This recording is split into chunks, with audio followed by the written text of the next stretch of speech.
Hey everyone, Rob from Southgate Media Group here. Before we get started with this podcast, we have a quick message. If this is your first time checking out the show, we love that you found us and we really hope you enjoy it. What we have to say is for the subscribers. If you enjoy our shows, would you please donate to help keep these going? We don't want to have to put traditional ads on these shows, but this does cost money.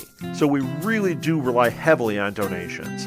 To make a donation to the show, please go to our website, www.southgatemediagroup.com. Go to the page for the show, and in the upper right-hand corner is a donate button. It takes you right to PayPal, and you can donate whatever amount you want. Thanks a lot for listening, everybody. And now, on with the show.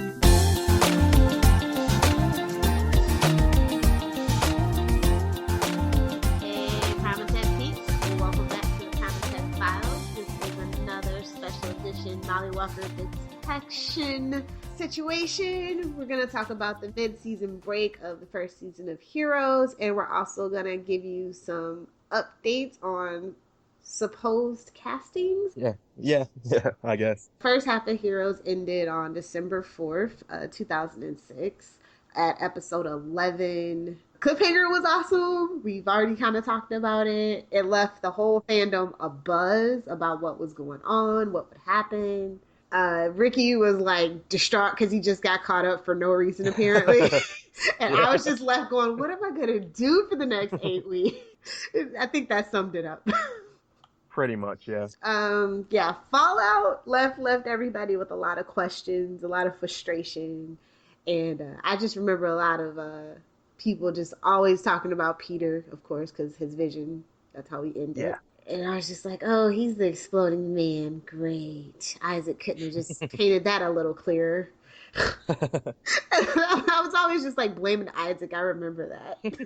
They couldn't have just had like a little floppy hair, like the little bangs. Yeah, the little bangs that weren't on fire, that weren't exploding. It was just still there. Yeah, but there was something pretty awesome to occupy our time because Heroes higher-ups decided to give us graphic novels over the break. We talked about Fathers and Daughters and Superheroics, episode 11. So I guess today we're going to talk about Wireless, the Wireless series. It was 3 parts, and then what were the 2 after it?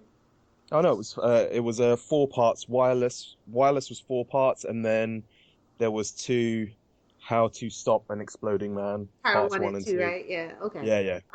I am not a fan of the character of Hannah. I'm not a fan of the Wireless series. I mean, I appreciated it at the time, but I don't like. I know this is like, if there's any Castle fans, I'm sorry. I just don't like Simon. I don't. Uh-oh. Yeah. Not my cup of tea. And the storyline was like excruciating. But the Ted part towards the end was pretty cool. Fair enough. I like the character of Hannah. I liked her I'll put it to you this way. I liked her in the graphic novels, didn't like her in the show. Except for when we did the 5 Years Gone. Yeah, she wasn't really in it that much, was she? I like, from a vague recollection, all I can remember is her being in like maybe about 20 minutes at most altogether. But yeah, so there wasn't really much you could get to know about her unless you had read the comics beforehand. Yeah, it was like all this hype and then, oh yeah, never mind. I think that's probably what irritates me the most. Yeah, it's kind of like the finale in general. There's all this hype and then okay. Yeah, so let's talk about Wireless Part 1.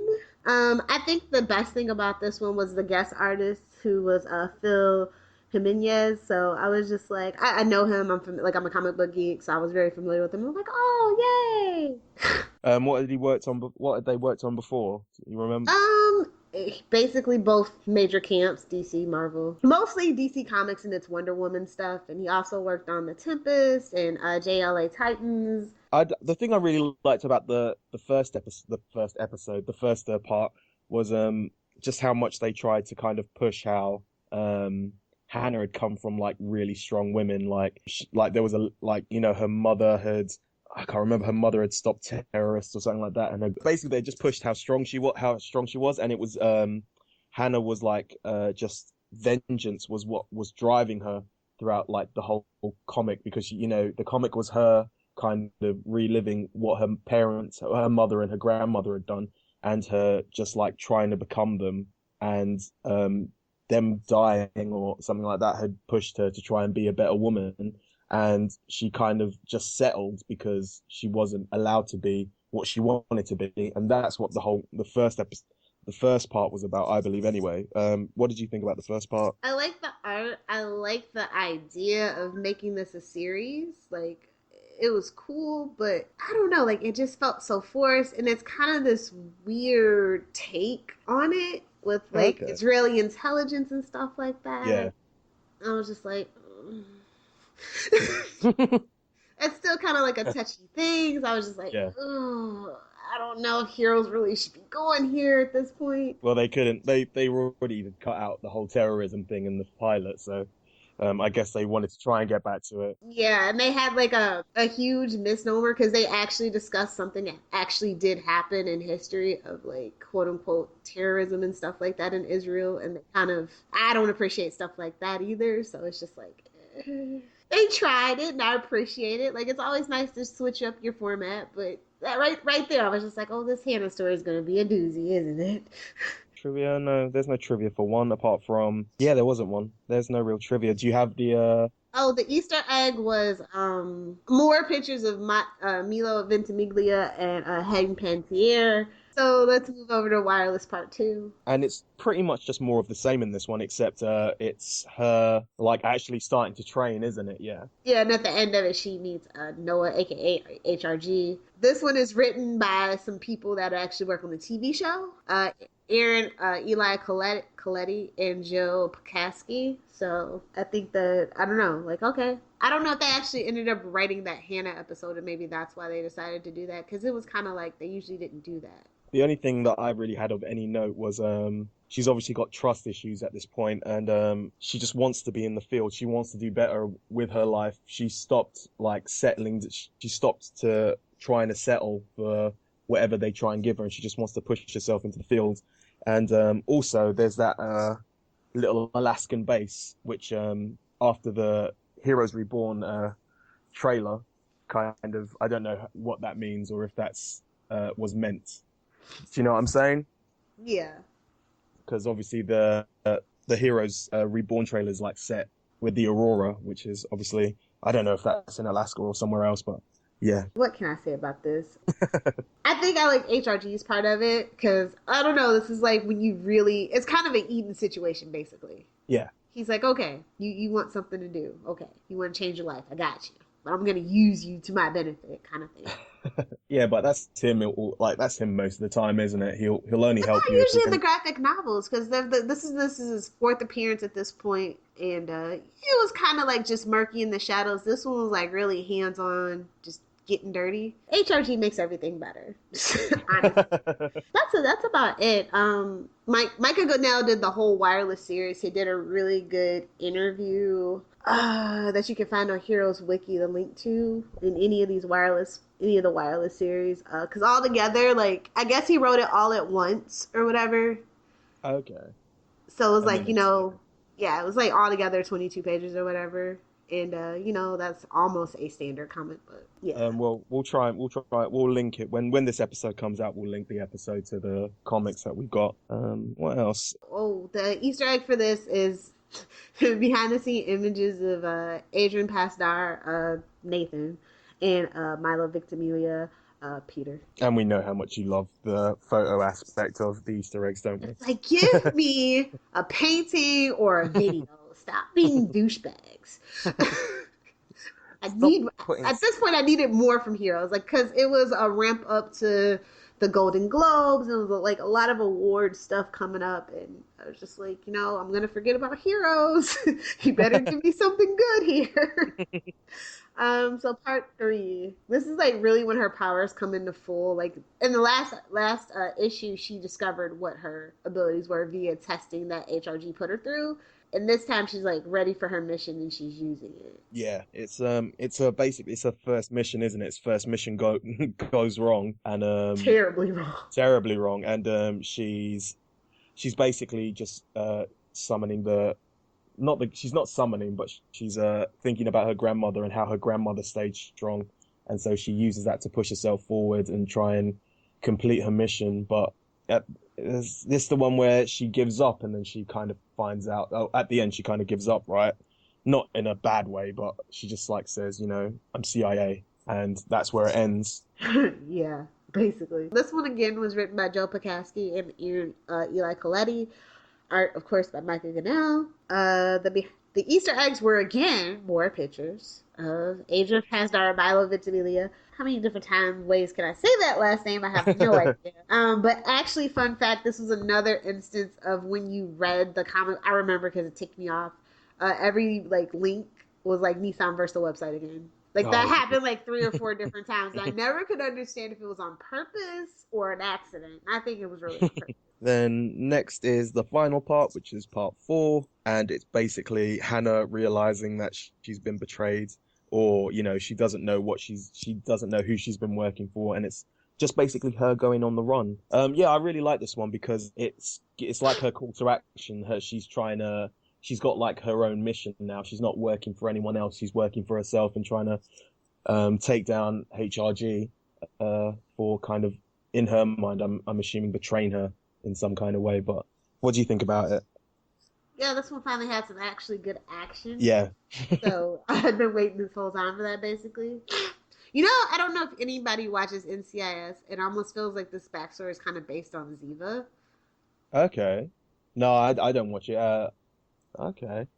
And Yeah, that's about it. The same people wrote and did the art, so the only yeah. real trivia there is she, in this comic, it's revealed she's got the mark on her neck, which is, you know, the old hypodermic needle mark. Before the good old Molly Walker system came into Yes.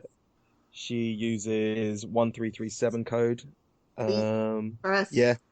gamers. I guess Yep. hackers used to use it before that, though. I think that's it. And then it just says at the end of it, it basically gives a teaser of when she's going to appear on an episode, which I thought was kind of cool, the way that they, you know, were introducing someone on the in the comics first before actually making them appear in the show. So yeah. Oh my god, that special 30-minute sneak peek right before I was so disappointed. I couldn't believe I was like, because usually I don't like, do stuff like that unless it was Okay. Lost. That was like the only time I was like, okay, they got the recap going, and that was like the only show that I did that for. So I was like, okay, Heroes, this better be good. But I remember the Easter egg for this one was also garbage. It was like the Golden Globes, and then you couldn't get it unless you manually typed the damn URL, and I was just like, are you serious? Are you serious? Y'all need to get this website together. Oh, NBC. But yeah, I just remember all that stuff because it was annoying. So let's talk about something I actually did like, which was Uh, Exploding Man part 1. I love the yeah. question mark. So it's basically Ted going into hiding. It's kind of what at the end of Fallout, you kind of see Peter kind of coming up with the same idea, which is basically going into the desert and hiding out. And that's what this beginning starts.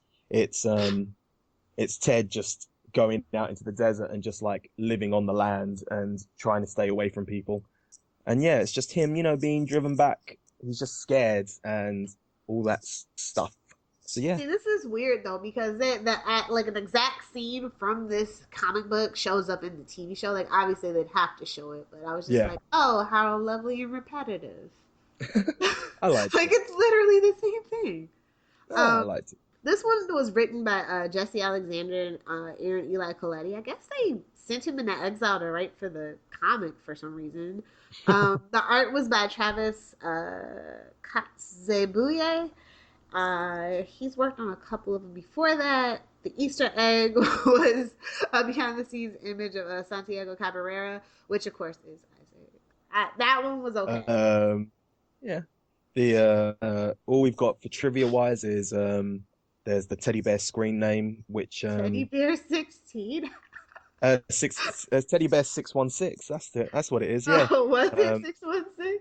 Yeah. I have no. That obviously that 616 got to be a little Marvel shout out. I think so. That's the main universe that they use usually. Yeah.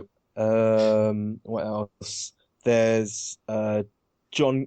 There's an unofficial John Goodman from The Big Lebowski. Walter Schobkak. Little Easter egg to him because he's one of the guys who sells. He's the guy who he looks like. Well, basically the character is based on him. who sells Ted the gun. Yeah. And that's all I've really got. You got anything else? Not really. Fair enough. Part two for How Do You Stop an Exploding Man? Written by the same people, art by the same people. This one is like you just feel so bad for Ted in this one. Yeah, I like. How Like, come? dude, Why? like it's just like he's like no wonder him and frickin' Parkman get along so well. It's just like life Because just they're. keeps handing them lemons and they don't have any sugar to make lemonade. Like it was just so sad. I like I like this whole story. It's like the background into the trackers and where they're made, and it's him going. It's like him having like a little side mission. Um, Obviously they didn't want to put him into the show that much, but yeah, it It gives would you a little made the show a background little into better. I everything. actually liked it. Mm. I Did you think like I that? think they. I liked him. Yeah. I think I especially preferred him to his original like incarnation, which was Amid, and Yeah. I don't know. I think he was a lot more sympathetic.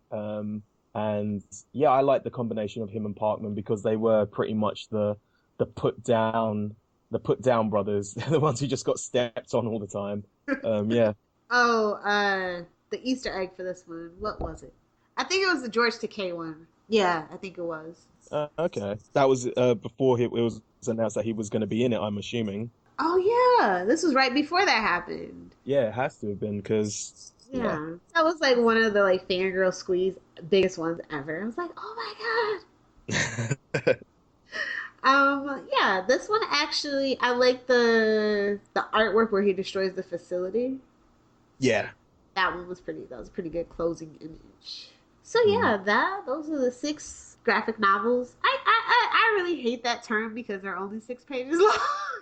I like to say comic book What would you teasers or call them? something else. Really honest. I can't believe they actually collected them and actually sold them online. You know, Like they got money wherever they can. it was just like they were for free.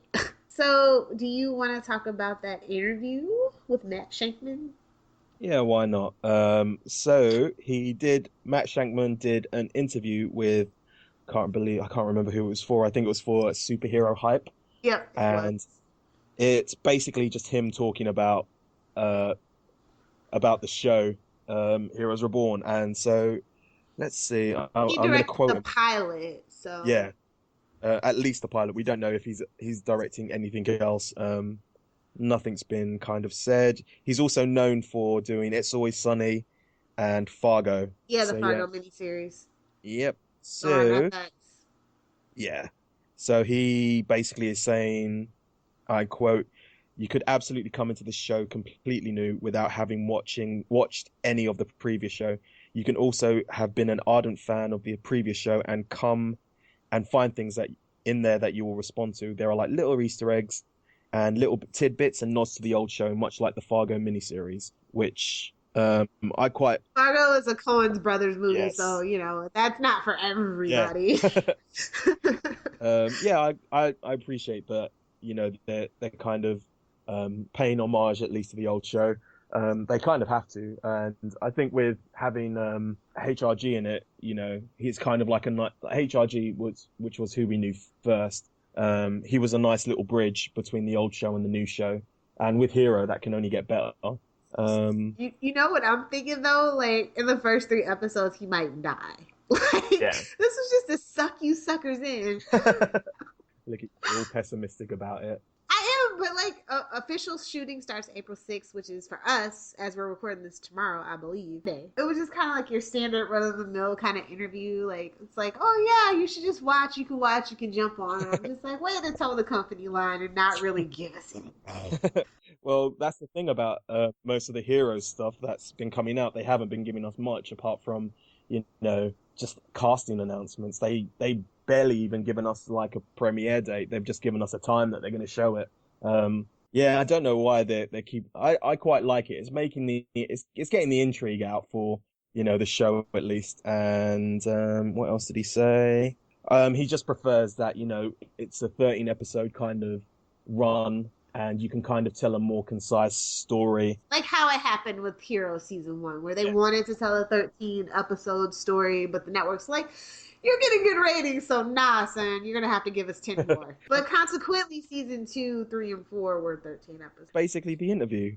Cool. And that is all I have. Currently, the Haitian has been cast, which, is kind of good news, especially in the fact that, the Haitian was always quite a good peripheral character. He kind of got lost halfway through the seasons, but, he made his way back. He was always like a good sidekick for HRG. And hopefully the, with HRG's sidekick coming back, and Hero also back, we can hopefully find Hero's sidekick coming back. But we've got another couple of announcements that have been added. One of them isn't really that surprising. His name is Toru Ichikado.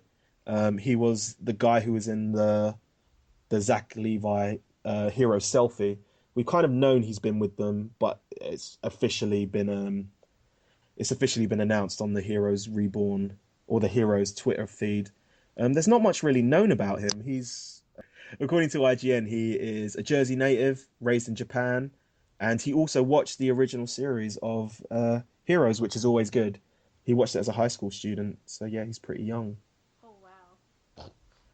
I know, right? I don't know what they're going to do with him, but they've also got that Kiki Suzami, so maybe they'll be brother and sister. That's just me being a tiny smidgen bit racist because they're both Japanese and they're both in the show. Yeah. Next, we have... Who do we have next? Did we talk about Eve Harlow? That's the girl from the 100.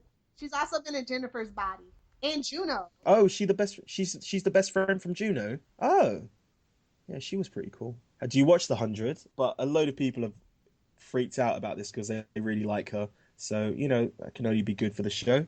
It's like the whole Robbie Kay thing joining the show. You've got a person who's got a big loyal fan base, so hopefully that can only make the ratings that bit higher, depending on when they're going to show it. We still don't know. She actually played a character called Maya on season 2 of the 100, which is funny because obviously we have a Maya on season 2 who wasn't very good. So hopefully it will be better. Finally, we have Francesca Eastwood, who is, as you would think, one of the Eastwood kids, and Pruitt Taylor Vince, who is from True Blood. Oh, Francesca Eastwood did Jersey Boys. Yeah. Yes. Yeah, now that it's all coming to me. The only Eastwood I know is Clint Eastwood's son, because he is super hot. Yeah. Like, wow. She's not that bad looking either, so it's not bad. Apparently they are only recurring roles. And of course, details, because this is Heroes Reborn. Oh no, they've actually got some details. This is what has been said on by Nelly Andreeva on Deadline. She hears that Vince will play an unassuming but persuasive guy, and he also looks kind of like David Lawrence the seventh or the third, whatever, I can't remember. The Puppet Master. So maybe. And East will be playing a manipulative young woman.